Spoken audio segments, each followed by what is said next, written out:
Esta noche estamos para concluir el estudio de Lucas capítulo 20. No dije Lucas, dijo el capítulo 20.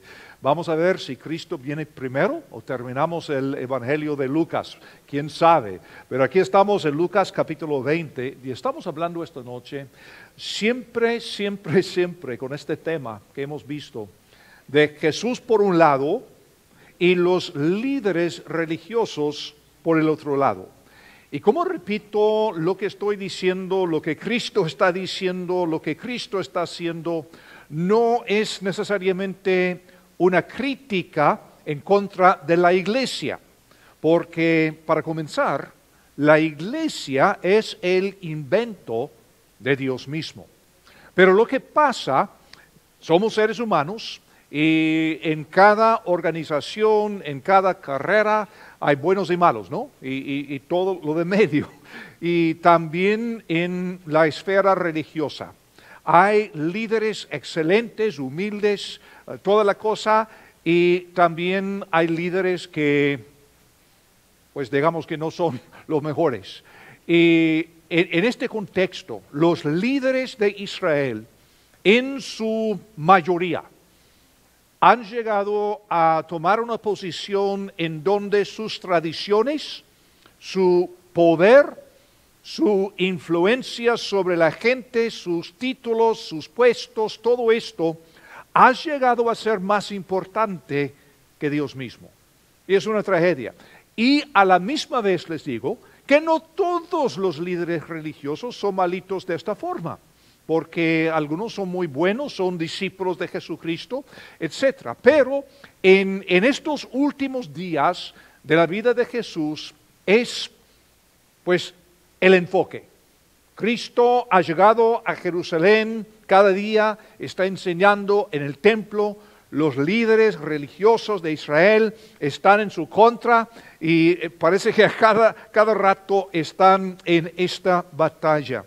Así que en este estudio final vamos a ver en los últimos versículos de Lucas capítulo 20 y también el contexto sigue en los versículos 1 al 4 del capítulo 21. Así que vamos a ver, comenzando en Lucas capítulo 20 con el versículo 45 y vamos a estudiar hasta el versículo 4 del capítulo 21.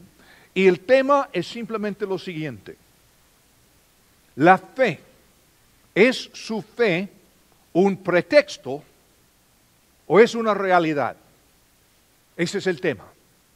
Y como digo, en el caso de estos líderes religiosos, su fe ha llegado a ser un pretexto y no una realidad.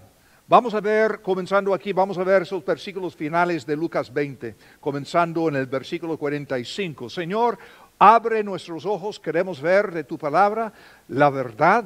Señor, queremos hacer a un lado todas nuestras opiniones y emociones y todo lo que nos ha pasado el día de hoy y ayer, todas las preocupaciones del trabajo, de la familia, de nuestras vidas personales, para que nos hables, Señor, para que nos digas tu verdad, para orientarnos, para guiarnos, para llevar a cabo tu plan, tu propósito para nuestras vidas, y todo esto te lo suplicamos en el nombre de Cristo Jesús. Amén. Lucas 20, versículo 45. Y oyéndole todo el pueblo, dijo Jesús a sus discípulos: guardaos de los escribas, uno de los líderes religiosos, que gustan de andar con ropas largas y aman las salutaciones en las plazas y las primeras sillas en las sinagogas y en los primeros asientos en las cenas, que devoran las casas de las viudas y por pretexto hacen largas oraciones.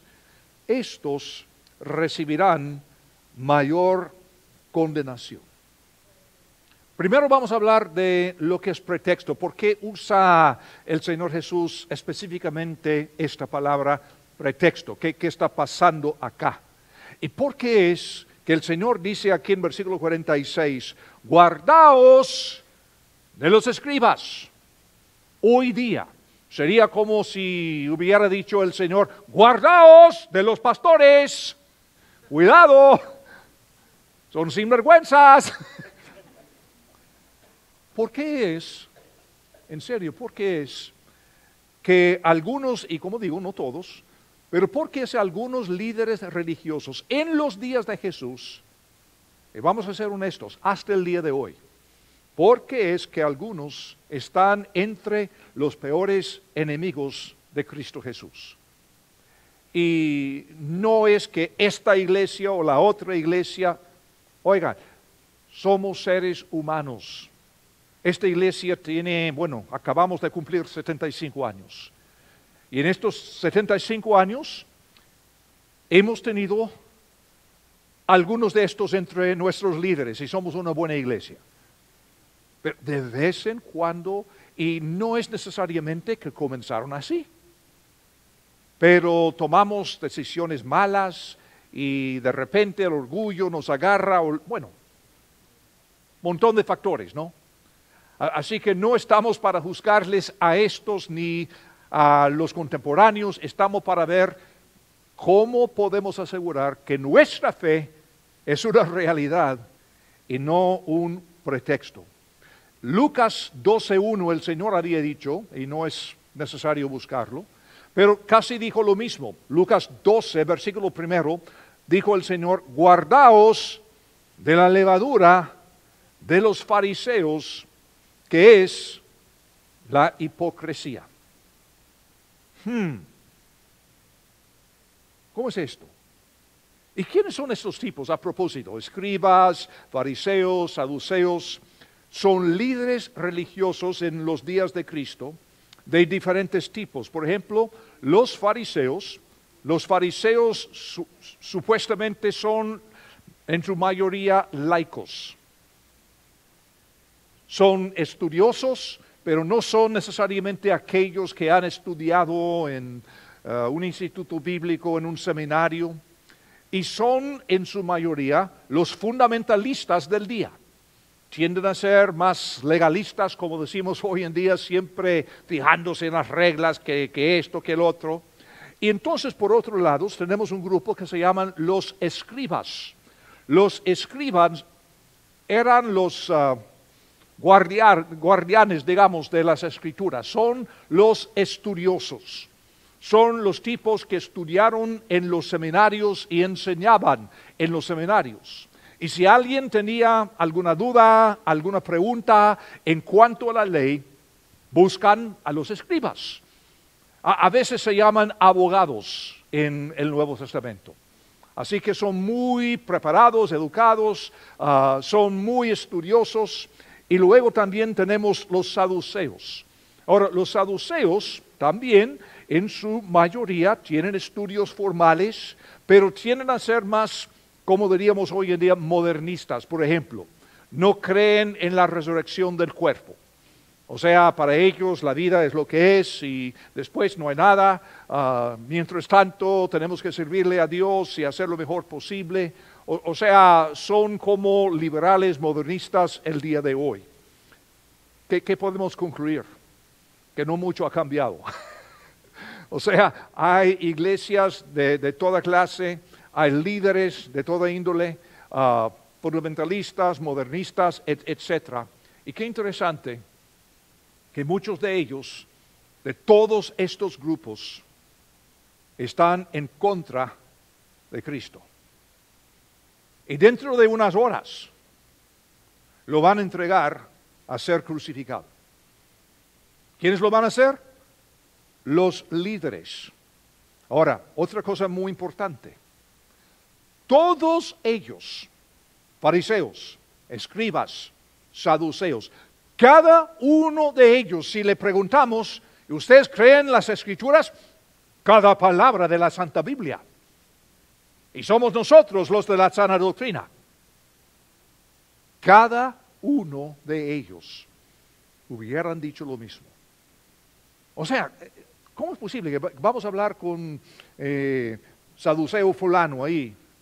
Y oye, ¿qué piensas de Cristo? No, es que yo antes creía en Dios, ahora no, solamente me interesa tener control sobre la gente, manipular a la gente. por eso estoy en contra de Cristo. No, jamás. Jamás. Cada uno diría, no, yo creo cada palabra de las Escrituras. Interesante. ¿Podría ser yo uno de ellos? Claro que sí. Y tú también. Esta es la lección. Somos seres humanos. Y si nosotros no andamos de cerca con Dios, si nosotros no entendemos lo que es depender de Él, cualquiera de nosotros, yo también, podríamos estar en la misma posición. Es importante lo que creemos, por supuesto. Es importante creer cada palabra de la Biblia. Ahora, nosotros que creemos cada palabra de la Biblia, ¿entendemos cada palabra de la Biblia? ¿Alguien quiere mentir esta noche? Oh, sí, yo creo todo. No, por supuesto que no. ¿Es posible que haya una persona por allí que ama a Dios y cree cada palabra de la Escritura, y otra persona por este lado que también cree toda la Escritura, pero en cuanto a ciertas cosas no están de acuerdo? Claro. No sé si algunos de ustedes llegaron el domingo pasado a escuchar el mensaje en la tarde del pastor Tim. Muy excelente, estaba enseñando sobre el Espíritu Santo y hablaba de las cosas que las llevamos en la mano así nomás, que no son cosas que tan importantes. ¿Quién es Cristo? Y la autoridad de las Escrituras, aunque no estamos de acuerdo en todo, sí creemos que las Escrituras son la verdad de Dios, que Cristo viene otra vez, que nació de una virgen. O sea, son cosas tan importantes que la salvación es por la gracia mediante la fe. Son cosas que no admiten otra posibilidad. Pero la Biblia es un libro enorme y profundo. Y a veces misterioso. Escrito hace miles de años en otras culturas. Así que hay cosas que sinceramente son difíciles de entender. No es que la Biblia tiene un problema. No es que la Biblia no sea perfecta. Lo que pasa es que nuestro entendimiento no es perfecto. Y siempre estamos creciendo, aprendiendo más y más y más. Y por eso es posible que cualquiera de nosotros estuviéramos entre este grupo. Lo que es peor aún, de manera diferente, es si profesamos creer algo mientras que vivimos de manera diferente. Ahí tenemos problemas. ¿No es cierto? Si nosotros estamos predicando una vida moral y todo esto, pero estamos viviendo otra vida por el otro lado, hay algo pasa mal. Quién sabe, hay muchas posibilidades, pero hay un desconecte. Ahora, estos líderes, pero no todos, abusan su autoridad, son hipócritas, según lo que dice Cristo, utilizan sus posiciones y su poder para aprovecharse de los débiles e impotentes y procuran cubrir su hipocresía con un pretexto exterior de justicia, como algunos lo hacemos hasta el día de hoy. Honestamente, en pocas palabras, el enfoque de estos líderes que están en contra de Jesús, no todos, pero estos que aparecen en la historia acá, su enfoque es externo, es puro pretexto. Es puro pretexto. Y utilizan las apariencias, utilizan el pretexto para promoverse, fíjense, sin tener que usar palabras. Escuchen las palabras de Jesús acá en versículo 46, cuando está hablando de estos escribas. Guardaos de los escribas que gustan de andar con ropas largas. Por su manera de vestir, gustan de andar con ropas largas. Ahora, no me quejo si una persona de tradición anglicana, católica, ortodoxa, etcétera, quisiera poner su pedacito de blanco acá. O sea, fantástico, está bien. O si estamos en una ceremonia y el líder quisiera vestirse de una bata ceremonial, lo que fuera, está bien, está bien. Pero lo que el Señor está diciendo, que estos tipos han llegado a confiar en su apariencia y con su apariencia quieren intimidar, sería fuerte la palabra quizá, pero o sea, establecen su autoridad por su forma de vestir. Por ejemplo, cuando yo llegué a Nicaragua hace muchos años, donde hace tanto calor, donde llamar al infierno es una llamada local, a veces hace tanto calor, y los pastores se vestían de trajes con corbatas en los púlpitos. Y yo decía, ¿y el presidente se viste? ¿Qué pasa acá? Pero fue un sistema que creo que posiblemente algunos misioneros del norte les enseñaron hace años atrás, décadas atrás. Entonces confiaban en su vestir. Ahora, seguramente nadie más se vestía un domingo en las bancas, ahí en las iglesias, porque hacía un calor insoportable.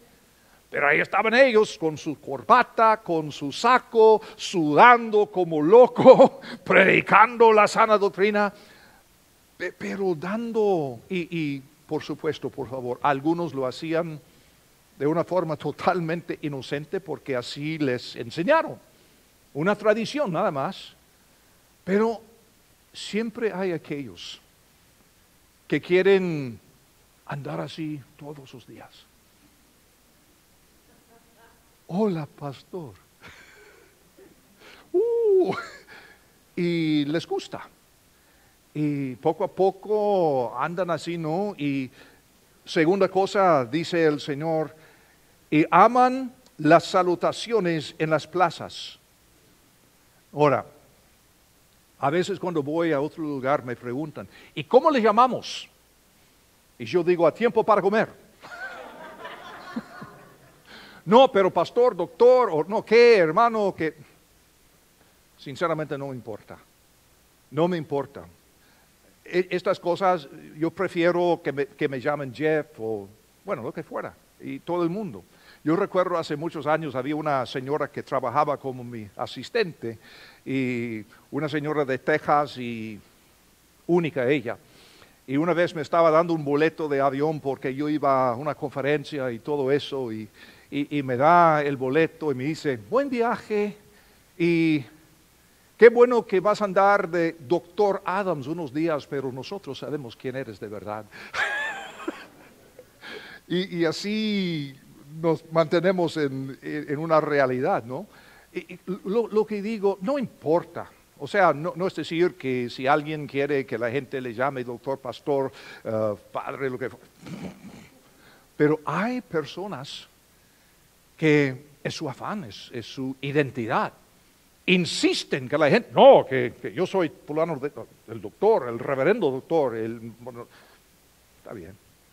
Pero cuidado, porque si no tenemos cuidado, llegamos a depender de todo esto. Y pensar que tenemos un nivel acá y los demás allá. Y no es así.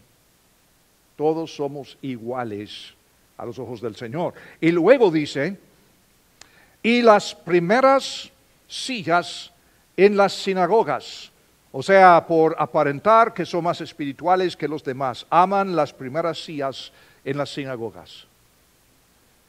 Y qué bueno respetar a los líderes.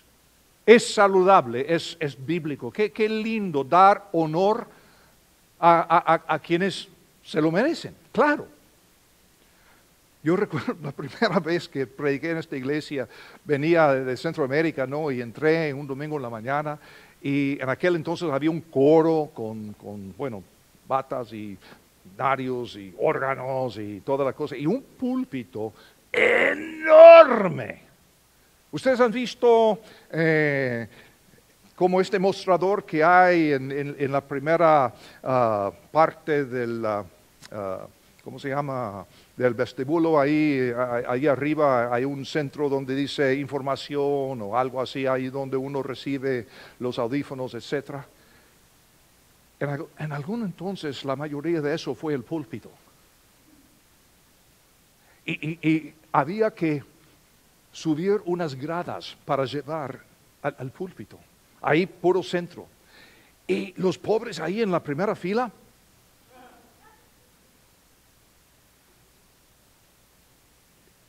un domingo y el domingo siguiente desapareció. Y digo, ¿qué estamos haciendo? Claro, en aquel entonces siempre era muy común usar un púlpito, así que buscamos un púlpito más modesto y con tiempo menos y con tiempo menos y ahora que no hay. Pero lo que digo, lo importante no es si hay púlpito, si no hay púlpito. Lo importante es entender que quien quiera que esté predicando o enseñando es un ser humano. Y tiene las mismas debilidades y las mismas oportunidades y la misma espiritualidad de cualquiera. Dios nos ama igualmente a todos nosotros. Pero entonces el Señor está pintando un cuadro de personas quienes en vez de depender de Dios, dependen de su vestir, de sus títulos, de cómo la gente les saludan, y sus posiciones en la sinagoga, y luego dice, por último, y los primeros asientos en las cenas, es decir, los eventos sociales, siempre quieren el primer lugar. Esta misma mujer que siempre me mantenía humilde, que trabajaba con mi asistente, yo recuerdo que recién llegado, yo no entendía la cultura ni los sistemas de acá, que vengo de Centroamérica y tenemos una cena aquí en la iglesia una vez y estamos ahí por el otro lado y había una fila para recibir la comida y ahí estoy yo y me pongo en la fila. Y ella dice, no, por último acá. Y yo digo, ¿oh? Está bien. Pero no, y decir, no, y que como pastor, como líder, tienes que esperar hasta lo último para que la gente sepa que eres uno de ellos.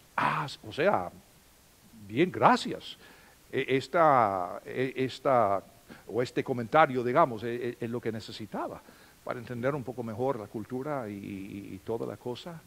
Pero el Señor está diciendo, estos líderes llegaban a depender de sus puestos, su vestir, sus posiciones, tener el primer lugar, todo el mundo dependía de ellos, en vez de enseñarle a la gente que todos tenemos que depender del Señor.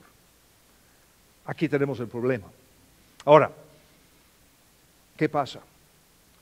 Lo que pasa es que ellos hieren a las personas en lugar de sanarlas. Hemos de traer santidad. Pero líderes de estos hieren a la gente. Causan daños. Versículo 47. Que devoran las casas de las viudas. Fíjense, que devoran, palabra muy fuerte, en el castellano como en el griego, que devoran las casas de las viudas. Ahora, presten atención, por favor, a esta mención de viudas. Esto va a ser importante dentro de poco. No solo estos líderes no responden a las necesidades de las viudas, sino que les causan daños, llevándolas a la pobreza en vez de ayudarles. Y como digo, veremos a una de estas viudas en unos minutos. Primero, escuchemos el espíritu de lo que se dice y no la letra. Las viudas en este contexto, representan a todas las personas marginadas, abusadas de la sociedad, que son ignoradas muchas veces por los líderes religiosos. Así que en la Biblia Dios habla muchísimo de las viudas y los huérfanos, pero en realidad son símbolos de todas las personas a la margen de la sociedad. Las personas oprimidas, abusadas, que no gozan ni de esperanza. Y estos líderes, en vez de ayudarles, estaban haciéndoles daño. Y primero, lo que pasa, cubren su egoísmo con señales externas de justicia. Porque el Señor sigue diciendo en la siguiente porción del versículo 47, y por pretexto hacen largas oraciones. Fíjense, por un lado devoran las casas de las viudas y por el otro lado, por pretexto, hacen sus largas oraciones, Señor, de los santos y de los animales y de las estrellas y de toda la creación, Señor, cuánto es que te amamos. Y 10, 15 minutos orando y orando y orando, después de haber hecho daño a las personas que más ayuda necesitan.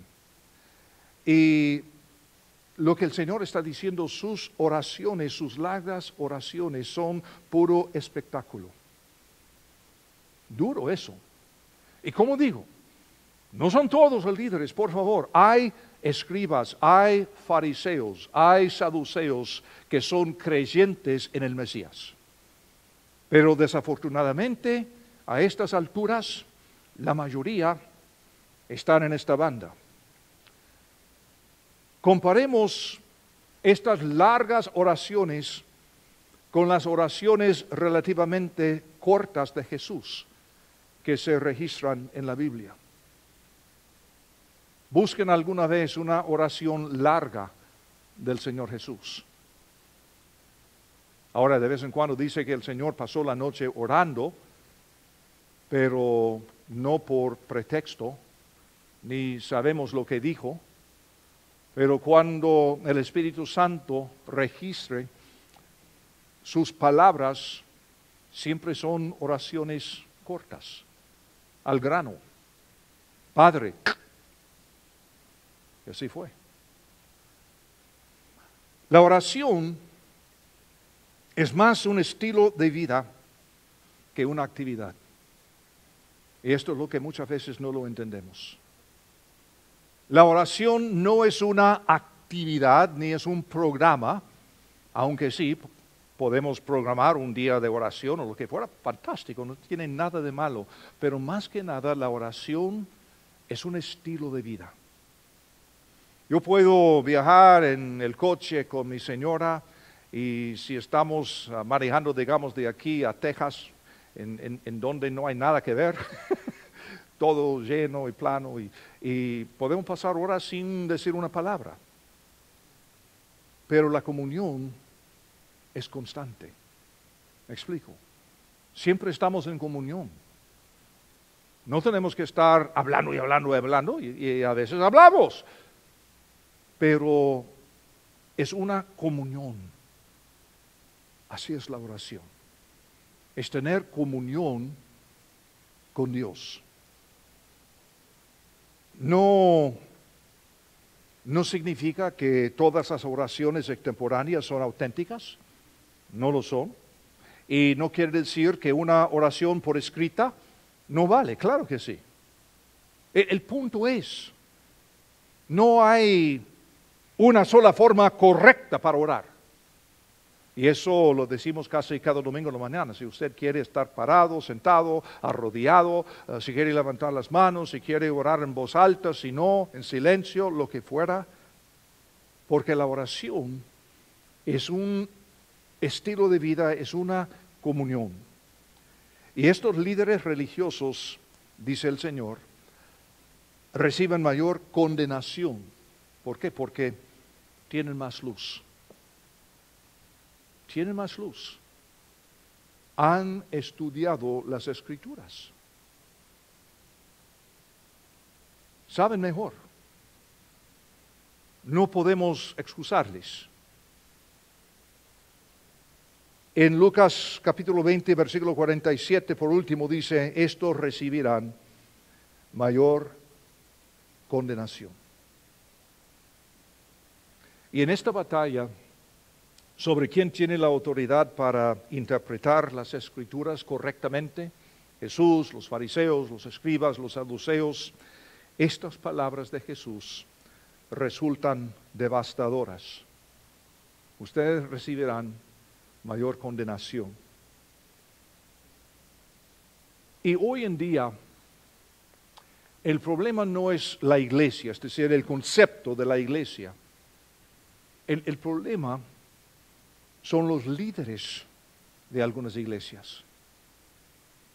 Precisamente como en los días de Jesús. Así que antes de echar la iglesia a un lado, tenemos que entender que la iglesia es el plan de Dios. Necesitamos una comunidad, necesitamos la iglesia, somos la iglesia. La iglesia, como hemos dicho tantas veces, no es un edificio, no es una organización, es una asamblea de creyentes.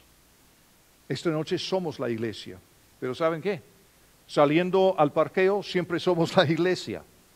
Llegando a casa, siempre somos la iglesia. Hay multitudes de personas que no tienen fe en absoluto, pero viven sus vidas por las apariencias, por pretexto, que no tienen interés en ayudar a otros, sino que están motivados por el orgullo y el egoísmo, a pesar de ser líderes cristianos. Todos no. Hoy en día podríamos decir ni la mayoría, claro que no. Pero el ser humano no ha cambiado desde los días de Jesús. Y si son los líderes religiosos que entregan a Jesús a ser crucificado, lo mismo sucede. Alguien me preguntó el otro día, ¿y dónde está Dios en los momentos cuando tenemos tragedia o cuando nos va mal o sufrimos algún accidente, una enfermedad, lo que fuera? Y la respuesta es, Dios está precisamente donde estaba cuando crucificaron a su propio Hijo. Y la naturaleza humana no ha cambiado en lo más mínimo desde entonces. ¿Y por qué lo permitió el Señor? Porque cuando murió el Señor, murió para redimirnos del pecado, para hacer algo diferente. Ahora, ¿qué podemos decir en cuanto a la realidad? Dado que en algunos casos hay personas, líderes, iglesias, que para estas personas, iglesias, el pretexto es más importante. ¿Qué podemos decir en cuanto a la realidad? Los individuos ordinarios, con un corazón del tamaño de Dios, sin títulos, sin estudios teológicos, pueden impactar al mundo entero. Pasemos al capítulo 21. Y aquí tenemos un contraste espectacular entre estos líderes religiosos poderosos, con sus estudios y títulos y vestidos, etc., y una pobre viuda. Por eso no queremos dividir el capítulo así. Y vamos a recordar la referencia a viudas en capítulo 20, versículo 47, y entender que las divisiones de capítulos en la Biblia no existían en los manuscritos originales. Cuando se escribía la Biblia en hebreo o en griego, ninguno de estos dos idiomas tiene divisiones ni entre oraciones. O sea, una palabra da otra, y por el contexto, el que va leyendo tiene que discernir cuando termina una oración y cuando comienza la otra oración, y tampoco hay divisiones entre capítulos. Esto no aparece en la Biblia en el mundo occidental hasta el siglo XIII.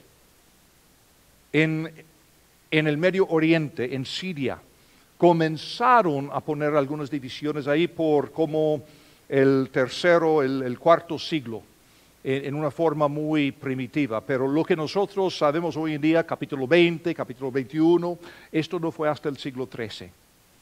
No estaban estas son divisiones de los hombres. Y no es decir que son malos, por supuesto que no, porque nos ayuda a encontrar lugares en la Biblia.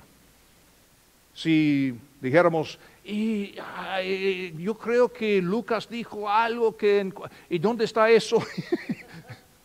Es difícil, así que los capítulos, versículos y todo esto nos ayuda a ubicarnos en la Biblia. Vamos a ver versículo 1 del capítulo 21. Levantando los ojos, Cristo, en el mismo contexto, el contexto no ha cambiado en lo más mínimo, vio a los ricos que echaban sus ofrendas en el arca de las ofrendas. Vio también a una viuda muy pobre que echaba allí 2 blancas y dijo, en verdad os digo que esta viuda pobre echó más que todos, porque todos aquellos echaron para las ofrendas de Dios de lo que les sobra, mas esta, de su pobreza, echó todo el sustento que tenía. Esta viuda de 2 blancas, y a propósito, estas blancas son monedas pequeñas de cobre que casi no valían nada. Como en algunos países, ¿verdad? Hay billetes de 10,000 que no valen nada. Y en esta cultura, en ese momento, 2 blancas, casi nada. Pero todo lo que tenía. Todo lo que tenía. Ahora, fíjense, el punto principal no es alabar la generosidad de la viuda. No es el contexto. Y la generosidad de ella es muy alta, por supuesto, pero no es el punto. El punto es el contraste. Ese es el punto. Por un lado, estos líderes que por pretexto devoran casas de viudas, y en el mismo momento Jesús, viendo a los ricos echando sus dineros en la ofrenda y todo eso, y la viuda con sus 2 blancas. El asunto es el contraste. El contraste. Los líderes ricos que dan de su abundancia por hacer un espectáculo y por obtener satisfacción personal, por mantener su sistema religioso que existe para alimentar su propio orgullo y posición, hicieron que el templo fuera parte de un sistema injusto, aunque es el templo de Dios. Y el contraste está con la viuda. Y no es un asunto de cuánto uno sabe, ni cuánto uno ofrenda, sino si estamos dispuestos a actuar sobre la base de lo que sabemos. Esta viuda a lo mejor no conocía muy bien las Escrituras.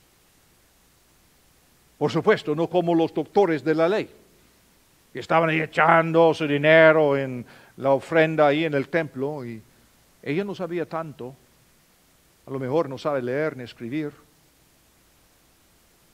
pero de lo que entendía, actuaba. Y daba no de lo que sobraba, sino todo lo que tenía, todo su sustento. Así que el punto es dar de la abundancia versus dar de la pobreza. En versículo 4 dice, porque todos aquellos echaron para las ofrendas de Dios de lo que les sobra, mas esta de su pobreza echó todo el sustento que tenía. Todos aquellos de quienes está hablando, de los líderes religiosos, porque está en plática con ellos. Los ricos del templo dieron de su abundancia, y esto no requería incomodidad alguna, ni sería de sacrificio, por supuesto. Pero la viuda literalmente está dando todo lo que tiene para vivir. Que casi nada.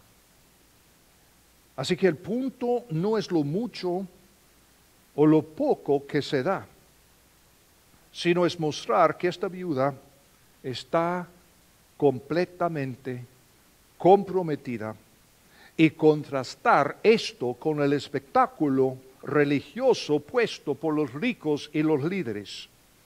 Y como digo, nuevamente no es una crítica a todos los líderes de aquel entonces, porque hay creyentes, pero son estos líderes con quienes Jesús está hablando en este momento, quienes lo van a entregar a ser crucificado dentro de muy poco. ¿Qué importa lo que uno da? Lo importante es ser generoso. Yo recuerdo hace algunos años una nota que recibimos un día, y no recuerdo que había predicado yo ni nada. Pasamos la ofrenda, y entonces los que estaban contando encontraron una nota.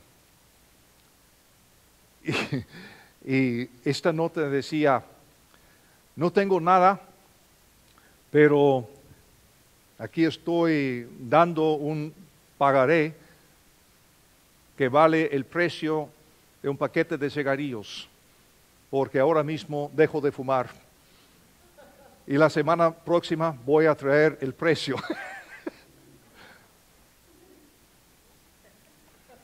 Eso vale más que un millonario que pone 10 millones. O sea, una sinceridad, una realidad. Cuando nosotros vivíamos en Centroamérica, por tener la conexión con esta iglesia, había una viuda que vivía en uno de estos departamentos aquí al lado. Antes era maestra en la escuela pública y no sé cómo ni para qué, pero tuvo interés en nosotros. Y esta niña nunca se casó, pero cada mes, cada 2 meses, enviaría algo a nuestras niñas cuando eran muy pequeñas. Una revista quizá, algo así para una niña pequeña. Y cada mes fielmente daba $5 hasta el día que murió. Y les digo que esto para nosotros era más importante que una iglesia que daba $500 mensuales. Y bueno, gracias al Señor por eso también. Pero esta viuda dando de lo que no tenía. Fue tan impresionante ver la realidad de su fe. De esto se trata. Ustedes que tienen mucho tiempo de estar aquí saben que cuando venimos acá a los Estados Unidos hace 34 años ahora, que casi ya no hablamos español, qué cosa, pero llegamos acá hace tantos años y nos ha costado acoplar con la iglesia en los Estados Unidos. Y como en los días de Cristo, no es una crítica, no es jugar todas las iglesias en los Estados Unidos porque esta es una. No es esto, pero lo que digo, nosotros que vivimos 2 guerras y vimos a tantas personas con una realidad increíble de su fe. Una realidad increíble. Cuando llegamos acá, nos ha costado. Yo recuerdo un domingo un diácono me llamó: pastor, hay 2 tanques que están haciendo guerra frente de la casa, cuando terminan voy. Hoy ni llaman, van al lago. No queremos ir porque el día es bonito. Y, como repito, no estoy para juzgar, lo que estoy tratando de explicar es la dificultad que tuvimos nosotros en entender qué está pasando. ¿Dónde está la realidad, el compromiso? Y por los más de 30 años que he estado en este viaje, en enseñar la Biblia a esta iglesia, el enfoque ha sido en hacer discípulos, en ir al mundo, todo el mundo, no simplemente acá mismo, no tratando de engrandecer tanto nuestra iglesia, sino enfocando en engrandecer el reino de Dios. Y como digo, este viaje ha sido muy accidentado en el camino y no ha sido fácil ir de ser una iglesia buena. Pero les digo que cuando venimos acá hace 34 años ya, el mes próximo, esta iglesia era mínimo el 99% blanco, mínimo. Y casi todos viejos. Y Señor, ¿qué hace? Y honestamente, de vez en cuando me sentía enojado para con Dios. Señor, ahí estuvimos en la América Latina viviendo el sueño, yo sé, con guerra y todo, pero conversiones y fe, realidad, y ¿qué estamos haciendo acá? Y poco a poco, la iglesia iba cambiando, la vecindad cambiando. Y en este país me parece a mí, no sé, no estoy para juzgar, pero me parece a mí que en muchos lugares cuando la vecindad cambia, la iglesia blanca sale más a los suburbios para construir otro templo nuevo. Y nosotros tomamos una decisión muy intencionada. Aquí nos quedamos. Y vamos a ver lo que el Señor hace. Y ahora, el día de hoy, entra acá un domingo en la mañana y sinceramente no importa de dónde eres en el mundo, hay alguien como tú. Si vienes del Medio Oriente, tenemos ex-musulmanes. Si vienes de Europa, hay. Si vienes de Asia, hay japoneses, chinos, hay de la India. ¿Cuántos? 12, 13 países latinos posiblemente representados acá, quién sabe. No ha sido fácil. No es que un día decidimos, vamos a hacer una iglesia multiétnica. No, ha sido una lucha. Y cuando comenzamos el ministerio hispano hace tantos años y Marco recién llegado, tratando de comenzar una iglesia, y muchos de los blancos nos ven y dicen que son latinos y todos quieren comer tacos y ponerse sombreros y todo. Y no entienden la realidad. Y la realidad es que cuando comenzamos, ahí estaban los ticos por un lado, los salvadoreños por acá, y luego los mexicanos por el otro lado, y no se llevaban muy bien, honestamente, tratando de aprender lo que es amarnos unos a los otros. Lo que digo, la realidad nunca es fácil. No es el camino más fácil, pero es el camino que más realización nos da. Y